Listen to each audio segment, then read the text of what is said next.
So we're very pleased to welcome with us the High Representative for Disarmament Affairs, Izumi Nakamitsu, who can brief about today's Nobel Peace Prize and the work being done by Nihon Hidankyo. And I would also like to point out for anyone watching this briefing or in this room that for the Japanese media, if they want to talk to her further in Japanese, Ms. Nakamitsu has graciously agreed to speak to Japanese media in the disarmament corridor once she is done with this briefing. And with that, thanks. Thank you very much, Farhan, and thank you very much to you all, ladies and gentlemen of the media. I woke up to a very nice news, which doesn't happen that often these days. So I would like to join the Secretary General in warmly congratulating Nihon Hidankyo for their acceptance of the 2024 Nobel Peace Prize. I know them very well. I meet with hibakusha. It's an organization, it's a grassroots and national organization in Japan, the only kind that really brings together the entire community of hibakushas. Those are the survivors of nuclear atomic bombings in Hiroshima and Nagasaki. I meet with them on a regular basis. This year again, when I represented the Secretary General at the ceremonies in Hiroshima and Nagasaki on the 6th and 9th of August, respectively. They also send delegations to various United Nations disarmament-related meetings. Of course, the Non-Proliferation Conference, the Review Conference, and TPNW, the Treaty on the Prohibition of Nuclear Weapons. They regularly send delegations and bring the collection of signatures demanding the world to make advances in nuclear disarmament. Their work has been absolutely significant in terms of creating and galvanizing the world's public opinion to support nuclear disarmament. I would say their work has been a very difficult one. Just imagine you go through atomic bombings and such catastrophic experiences, very difficult experiences, probably you would not want to remember. But these hibakushas are very brave and decided to share their catastrophic experiences to the world, public, in order for the world to make movements towards peace and nuclear disarmament, and of course eventually the elimination of nuclear weapons. So they have been behind many of those achievements in the fields of nuclear disarmament. And I would like to, this morning, I would like to really not just warmly congratulate them, but also I would like to again repeat my sincere thanks, and then also on behalf of the United Nations, our sincere gratitude for their tireless work in support of nuclear disarmament. We do receive incredible amounts of inspiration and also courage and energy, I would say, from their movements and from those individual hibakusha. They are incredible people. So that's it. I think you can read the Nobel Peace Prize statements. They talk about nuclear taboo. And upholding nuclear taboo at the moment is one of the top, and I would say urgent priorities of the United Nations, against the background of, I would say, rather unfortunate increase of nuclear risk, nuclear rhetoric, and all these things need to be really stopped, and we hope we will be able to reverse the current rather unfortunate and very dangerous trajectory.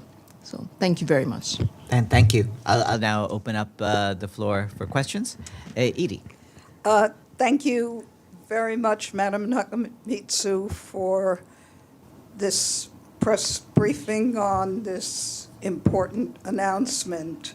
I believe that you are the highest ranking or one of the highest ranking Japanese officials at the United Nations, and you head an agency that is directly connected to what the hibakusha have been doing for decades.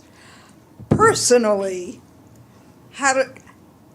what does this mean to you as someone who grew up in Japan after World War II? Well, thank you. No, I mean, as I said, it was early morning, but I woke up to such a wonderful news, so that made me very happy.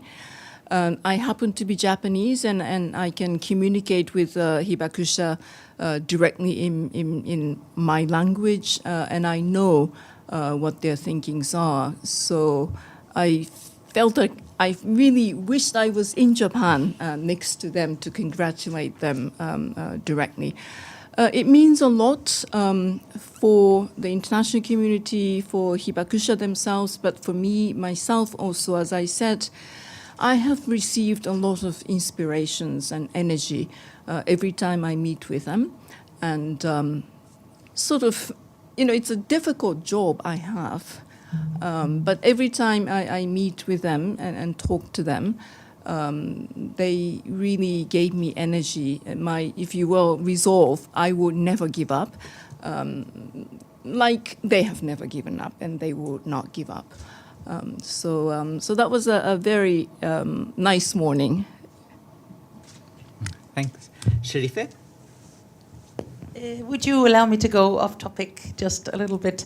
Thank you very much, Madam. I'm Sharife Chitin from Anadolu Agency. I want to ask you about the situation in Gaza. The UN Human Rights Office report had indicated that the IDF may have repeatedly violated fundamental principles of the laws of war through the use of extensive explosive weapons in densely populated areas.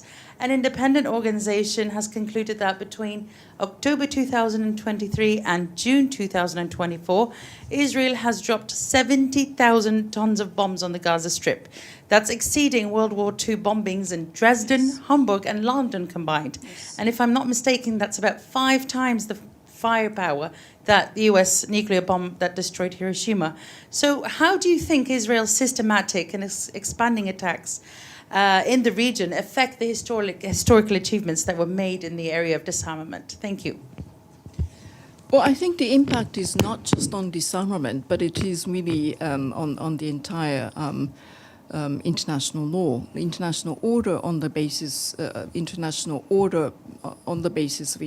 law.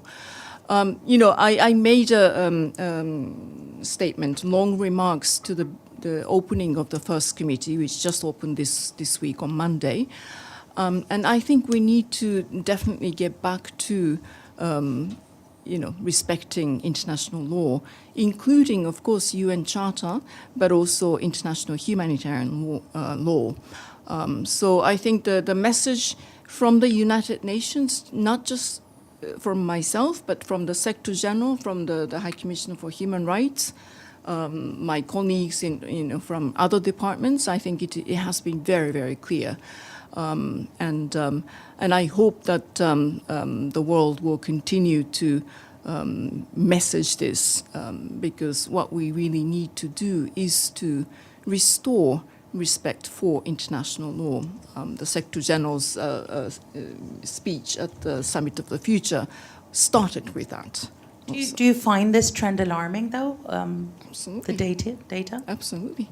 Yes, I talked about also, in our area of disarmament, we also have a work stream on what we call EUPA, explosive weapons in populated areas.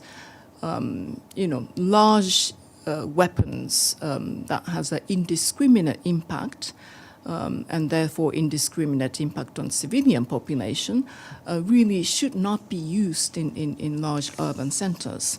And we have been working with many countries to make sure that this norm is adhered to and have further advancements. Thank you. I believe we have a question online from Stefano Vaccara.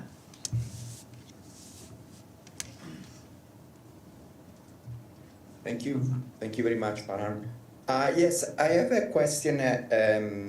It's about the Nobel Peace Prize. Do you think that this award is actually arriving a little bit late, could have arrived also before? Do you think that this should make all the world, and especially here in this country, reflect on the use of atomic bomb, the history, how it was used against Japan, and that, and still today there is a kind of justification on the use to end the war, and maybe this award should be a moment to reflect and again to assert the fact that that weapon should never been used. Well, I don't want to actually talk about the past. And the reason is that the work of the hibakushas and Nihon Hidankyo is really focusing on, rather than looking back, make sure that we will not make new hibakushas. Their slogans are no more Hiroshima, no more Nagasaki. Their slogans are that Nagasaki really has to be the last place on earth to suffer this kind of inhumane weapons. And further, they have actually focused on, peace and reconciliation. So in their spirit, I think we need to really focus on how to make sure that their wishes are actually going to be achieved.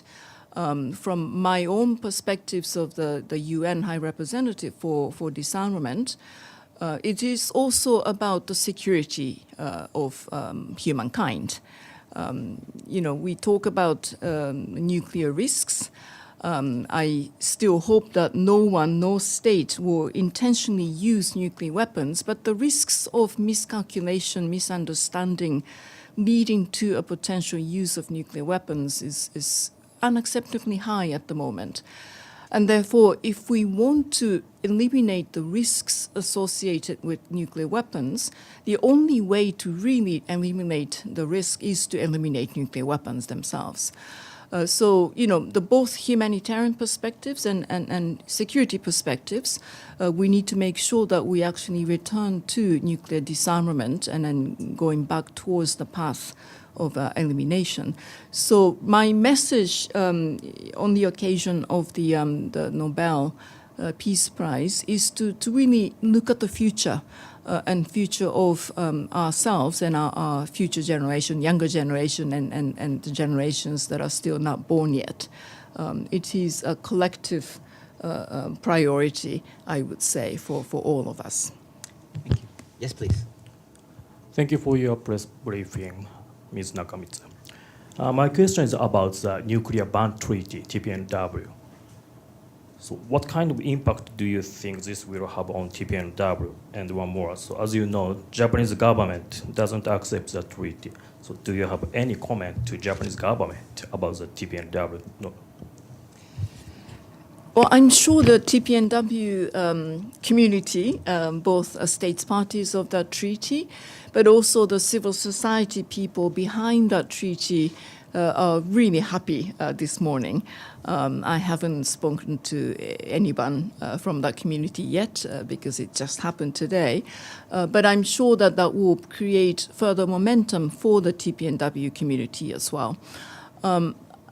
And the hibakusha themselves, actually, they were absolutely instrumental in also creating that treaty as well.